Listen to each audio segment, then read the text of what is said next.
Hello everyone, I'm Brian. Today I'm reacting to How to Succeed in Spiritual Life, Swami Sarvapriyananda. Spiritual life. Not sure. Let's go and get started. But the thing is this. When I have talked about non-dual Vedanta for the last few years I've been teaching here, one common question which I come up against is this. Swami, I listened to the talks, I read the books, and I understand it too. But what do I do now? What's next? Live life. It's good that you understand the books. It's good that you understand the texts. Now live life, understanding those texts and applying those texts and what you've learned from those books in life. This is one form of the question. The other form of the question is, I understand what you are saying, Swami, but my life is not changing. I'm still suffering. I'm still the same person. Then you're not understanding the text. How do I realize this? If you ask that question, then Advaita Vedanta has not worked for you. You're not even supposed to ask that question. The pointers are supposed to be enough for us to awaken. Not that Advaita Vedanta didn't work for him. I would assume the fact that he just didn't understand that text. He's missing something there. I do think Advaita Vedanta would work for a lot of people, at least in terms of understanding a lot more about life and not necessarily completely ending suffering if you don't get it completely, but at least ending a lot of certain sufferings. That's how I look at a lot of things about ways of life, how I incorporate different ways of life into my life, because maybe not one solves all the problems, but maybe a combination of each one does work for me. But honestly, I think Advaita Vedanta could probably solve a lot of things. There's just one core. I wouldn't say maybe one core belief, but there's something there. There's one thing there. I think that could potentially, in a sense, end all suffering. But I think it's a potentially difficult thing to grasp. That's the reason why I have my way of life. It's a halfway between kind of thing where you're still going to suffer, but at least you won't suffer as much, maybe. Now, what will happen if you go to a non-dualist, an Advaitin teacher, the pure, strict non-dualist teacher, and say this? You know what the answer is? The answer is, the method is hearing, reflecting and meditating. Shravana, Manana and Nididhyasana. It's not working. Not working. Repeat. I've been repeating 30 years, 40 years. Better luck next life. Oh! I actually heard a great teacher, a contemporary non-dualist teacher. He said this. Because there is no other way in the strict monastic Advaitic non-dual Vedanta. The truth is here, it's being told to us. We listen to it, we argue it out if you have got doubts, and we try to settle down on it. Not working. Keep trying. Not working. Next life. There are many lives ahead of you. This game says, is it crazy? The definition of... It's the definition of something that's doing the same thing over and over again, expecting a different result. I can't remember what the word is. But that's basically what I just got reminded of whenever I say, oh, try again. Well, didn't work, try again. Didn't work, try again. Didn't work, try again in the next life. It's like, if it's not working this time, you gotta try a different way, or explain it a different way. And this is the reason why I like Sadhguru saying that, maybe, this Swami or this Guru is not the one for you. Maybe you can only learn so much from this one. You have to go to another Guru or Swami to learn a different method. That's why I like watching a wide variety of Gurus and Swamis, because they explain things differently, and sometimes they touch subjects that other Gurus may have not touched yet, or may have and I just haven't watched yet. Now, in Kashmir Shaivism, what they will do is, the way of Shiva, not working. Okay, step down. Take the help of the Divine Mother, Shakti. How does it work? What is the problem? Why does the way of Shiva not lead to enlightenment? Why does non-dual Vedanta, why does it not work instantaneously? It should work instantaneously. One of the attractions of the non-dual path is that it seems, I will say within quotes, it seems to be effortless, instantaneous. And who doesn't want an effortless and instantaneous way? But doesn't seem to work. So why does it not work? They analyze it. In Kashmiri Shaivism, they will not say better luck next time. Said, yes, we have something more for you. They'll open another drawer and take out something else. Here is something for you. Now, as we go from the way of Shiva to the way of the Divine Mother, it will seem to become much more complicated. Remember, the truth is not complicated. We are complicated. So Yes. our problems are complicated, and therefore the solutions also become more and more complicated. The way of Shiva, simple and direct. The way of Shakti, complex. The way of the Jiva, Anvaupai, most complex. So what is the way of Shakti basically? What is the problem? They analyze the problem in this way. What happens, if you try to settle down, I have understood Vedanta, I am Brahman. If you try to settle down there, what will happen? Thoughts keep coming to the mind. Simple. Swami Prabhavanandaji in his book, Sermon on the Mount According to Vedanta, when he's talking about blessed are the pure in heart, for they shall see God. He says, try this. What do you mean by pure of heart? How do I know I'm not pure of heart? Try this. Make up your mind, I'm going to think about God. Only about God and nothing else, in whatever form you're used to. Settle down seriously, quietly, and try it. Within a minute, within 2 minutes, you will find other thoughts crowding. Almost all people have this experience. This is the sign of the impurity of the heart. So they call it Ashud, they call it Vikalpa in Kashmiri Shaivism. Vikalpa means thought construct. The mind starts chattering away. Very natural. It's the very life of the mind to think. So thoughts keep coming. Vikalpa. Now what is the way in Kashmiri Shaivism? They say, all right, these Vikalpas are there and you cannot remove them. Now the way is generate what they call Shuddha Vikalpa. A pure thought construct. What is the nature of the pure thought construct? Same as the original teaching of Kashmiri Shaivism, non-dualism. I am the limitless Shiva. Abhinava Gupta, great Kashmiri Shaivite teacher, he says, Vishwottirna Vishwatmacha, transcending this physical universe and the essence immanent in this physical universe, that Shiva I am. This will be the structure of the pure thought construct. Now the question is, this pure thought construct, can it really capture Shiva, the ultimate reality? Can you think your way to realization? And the answer is no, you cannot. No thought can reveal the ultimate reality. Abhinava Gupta gives a classic example. He says, you might as well ask a pot kept out in the bright sunlight. Ask the pot, illumine the sun. Impossible. It's a crazy idea. It's just the opposite. It's the sun which illumines the pot. The pot has absolutely no way of illumining the sun, and neither is it necessary to. Similarly, to say the mind can capture my ultimate reality, Shiva, won't work. Then what will this Shuddha Vikalpa do? What is the purpose of this practice? Two things. I will quickly race through this. I think we have got a little Q&A afterwards. So if you have got doubts, you can ask that. So it goes like this. Two functions, negative function, positive function. The negative function of this practice is the illusion of duality is to be removed. Abhinava Gupta says, Swarupa Akhyati Matra Dvaitam.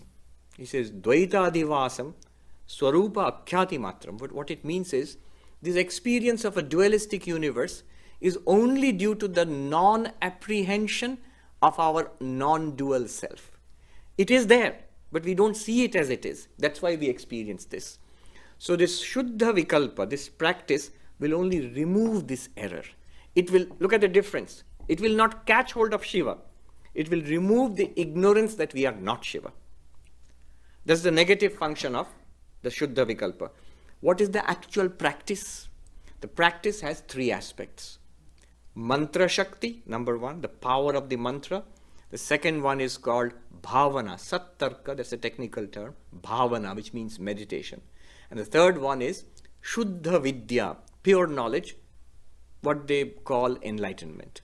So the practice has three aspects: mantra, meditation, enlightenment. How does the mantra work? It works like this.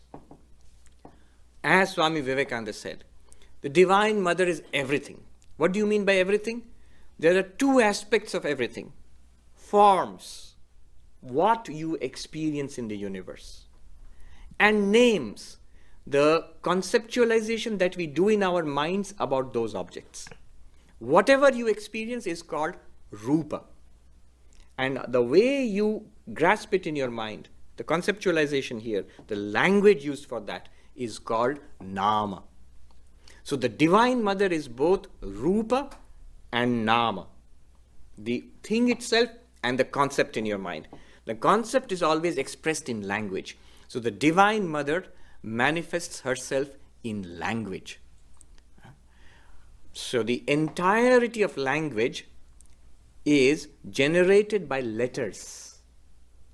I'm going fast now. The entirety of language is generated by letters. And the set of letters, the Sanskrit alphabet, is called matrika. Matrika. So this matrika is none other than the Divine Mother, none other than Shakti, manifested as language. And language expresses or enables us to experience the universe of forms. The universe and our language are coextensive. I remember one of the greatest philosophers of the 20th century, Wittgenstein, in his classic gnomic text, Tractatus Logico-Philosophicus, he begins, almost at the very beginning, he says, the limits of my language are the limits of the universe. Universe and language, name and form, they go together. Now, we do not recognize... Sorry, language, name, and form, they go together. Is it because that everything that we can observe, we can form into a language? For example, again, this is a form, we call it pen, therefore name and form. Pen, pen. Marker, marker. Cell phone, cell phone, right? Basically, if we can see it, we can observe it, we can study it, we name it, so therefore name and form goes hand in hand. Is that what it's getting at? The limits of the universe. Universe and language, name and form, they go together. Now, we do not recognize the Divine Mother in all these forms. And we think language is ordinary. This ordinary language ties us to this ordinary world. We do not see the divinity in either of them. What the mantra Shakti does is, it says that language is divine. And to see the divinity in language, to use the divinity inherent, the divine power, Shakti inherent in the very letters, each letter has a divine Shakti inherent in it. So mantras are generated out of these letters. And the entirety of the Sanskrit alphabet, it means that I am that limitless consciousness. How does it do so? It's incredible. We never think about that way. If you know Sanskrit a little bit also, it'll be amazing to you. But even without that, we can grasp. See, here is a secret. In the Sanskrit alphabet, also in many Indian alphabets, it starts with A. The first is not A, it's A. The most primitive sound is A. And the last one is Ha. If you see the whole alphabet, it starts with A and ends with Ha. Now, A is the mantra for Shiva, according to the science of mantras in the Shakto, in the way of Shakti. A is the mantra for Shiva, is the bija mantra for Shiva. And Ha is the mantra for Vimarsha Shakti, the Divine Mother. And in between these two letters, A and Ha, the last one, in between are all the other letters. All letters. A and Ha, if you put them together, and the dot is put there, it is called Aham. And those who know Sanskrit or a little bit also, you know what Aham means? I. The word for I, the vertical I, the word for I, the subject, me, I, is Aham. And they show that in between, in Aham, is all other letters of the language. And from those letters comes all language, all names. And those names represent the entire universe. So the word Aham, which means you, the you or I, the person, it includes in it the source of the entire universe. That's the way they think about it. So all names corresponding to all entities in the universe are encompassed in that word aham. The word aham, I, the mystical meaning of that is pure consciousness, Shiva, starting with a, coming down to ha in the entire process, manifests as everything in the universe, the cause of the universe, the subtle universe, and the physical universe. But the Swami said that the four salutations, so Shiva manifests as the cause, as the subtle universe, as the gross universe, and does so by the power of Shakti, the Divine Mother. So aham, it sounds complicated, but actually is only one idea going through all of it, that language is mystical. It runs much deeper than what we think. We use it for referring to this world. And they say using language in its ordinary sense traps us in samsara. Using language in this mystical sense will free us from samsara. Now the Guru gives you a mantra. Okay, that's the first I've heard of language being mystical. And it will free you from samsara, I believe, which is samsara. I know I heard that word before. Is that another word for Maya or the illusion? But yeah, it's the first time I've heard of language being mystical.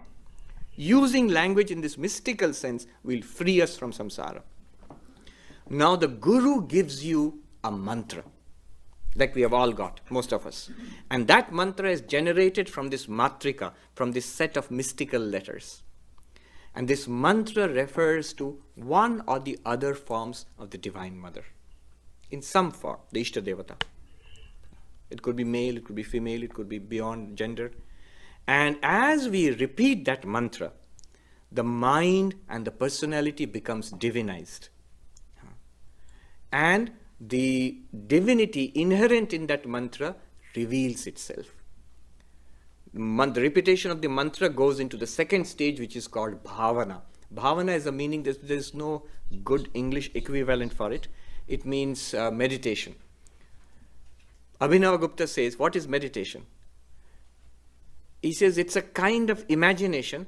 The difference is what already exists and yet is not evident to me is made evident by this process. There's a difference between imagination and meditation. Imagination is when I imagine Harry Potter or Superman or Batman. It's a product of the artist's imagination, author's imagination. It's not really out there. The mind. But bhavana is something already here. We don't see it. The mystic sees it and gives us a practice so that it can become clear to us. So one translation was creative imagination to grasp an already existing but unseen reality. But the word bhavana. And then it manifests itself as our real nature, as the Ishta Devata. That is called Shuddha Vidya, the third aspect of the practice. And then what happens is the difference between knower, known, and known, and knowledge, knower, known, and knowledge, it disappears into one uniform awareness. That is the realization of I am Shiva, or in Advaita Vedanta, Aham Brahmasmi. I think I've run out of time, so I will conclude here. Shakti, they call it Shaktopai in Kashmir Shaivism, a very powerful means to enlightenment, especially relevant for us, because actually many of us, we practice that. We don't often speak about it, but this is in essence the science behind the practice that we all do. I will conclude with the peace chant. Om Shanti Shanti Shanti Hari Om Tat Sat Shri Ram Krishna Rupanam. Okay, so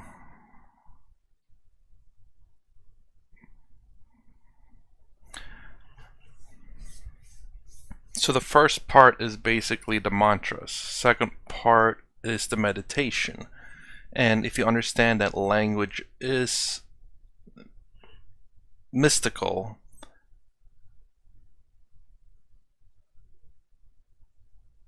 and that's what will help you see.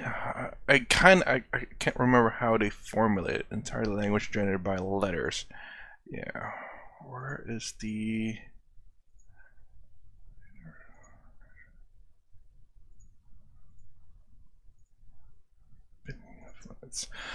So from what I understand from the letters in the language, Shiva to the Divine Mother and everything else in between, basically Shiva's...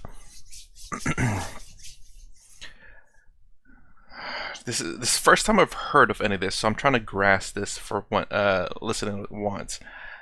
Shiva is basically, I'm assuming it's like Brahman, the ultimate reality, and Shiva, the Divine Mother, maybe it's the first step, like an ordinary language. Divine Mother in all these forms, we think language is ordinary. Form they go together. Or no, the Divine Mother's not ordinary. Divine such inherits. But it's like the starting level, I guess. And not the starting level. It's so basically Shiva's the ultimate reality and the Divine Mother. Man, I'm trying to formulate this into words that I can speak it. It's okay, let me try here. Alright, Shiva, it's like Brahman's ultimate reality. Divine Mother is a bit more of understandable reality. That's the reason why you want to step down from Shiva to go to Divine Mother. And when he's explaining this into words, Shiva being the beginning and Divine Mother being the end of the words, and everything else in between creates basically the universe. The ultimate reality, or the beginning of the language and the end of the language, and everything else in between formulates everything in the universe. And the reason why language is mystical and powerful, divine,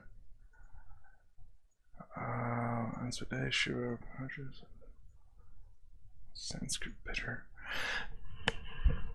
The reason why they're divine is because, again, everything in the universe is created by everything between Shiva and the Divine Mother. There's nothing else outside of that. And when you combine Shiva and the Divine Mother, you create it's you. So you are everything. You are Shiva. Let's see what else. Entire universe, yeah. All the letters create the universe. That's the reason why we define. I don't know if that's the reason why we define things, but that's how I'm understanding it. We have these letters that manifests the universe. So that's the reason why we have names for objects, because it's how do I say? This is a manifestation of Shiva. Therefore, we create the name, which is a manifestation of the object as well. If I understand that correctly. So everything in the universe that exists can be named, basically. And the reason why it can be named, because it exists in the language. And the language itself is mystical. Is that the right word he used? And the fact that it's how do I say this? The fact that Shiva and Divine Mother forms I, you, and everything in between is you. Therefore, you are the universe. You are Shiva. You are the Divine Mother. You are everything in this object. You are the universe. Manifestation causes subtle universe. Power of the Shiva, the Divine Mother.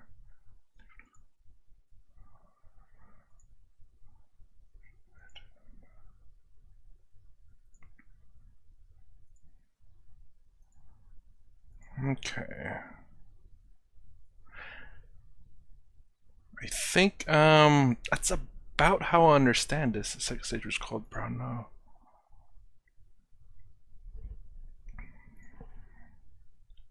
Let's see, it's already He here. says it's a kind of imagination. The difference is what already exists and yet is not evident to me is made evident by this process. There's a difference between imagination and meditation. Imagination is when I imagine Harry Potter or Superman or Batman. It's a product of the artist's imagination, author's imagination. It's not really out there. But bhavana is something already here. We don't see it. The mystic sees it and gives us a practice so that it can become clear to us. So one translation was creative imagination to grasp an already existing but unseen reality. But the word bhavana. And then it manifests itself as our real nature, as the Ishtadevata, that is called Shuddha Vidya, the third aspect of the practice. And then what happens is the difference between knower, known, and known, and knowledge, knower, known, and knowledge, it disappears into one uniform awareness. That is the realization of I am Shiva, or in Advaita Vedanta, Aham Brahmasmi. Let me know if I got that right. I'm not too sure. Again, this is the first time I've ever heard of language being mystical or divine, which would that make sense? I guess that could make sense in terms. I was thinking earlier that that's the reason why they had to chant the mantras, is because if you believe the words to be divine, then by chanting these, excuse me, by chanting this mantras, you kind of tap into divine.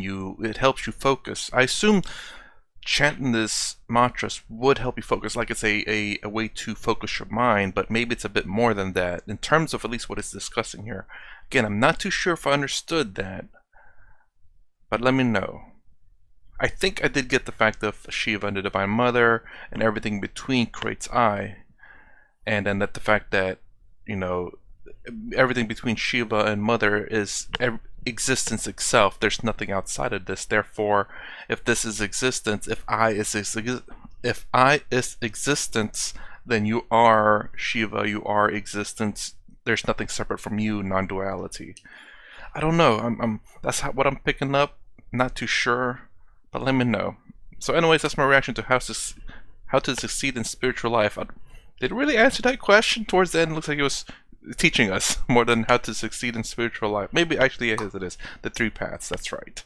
Okay, anyways, that's my reaction to this. If you like my content, please consider subscribing. Thumbs up, thumbs down below. Thanks for watching. I'll see you in the next vid.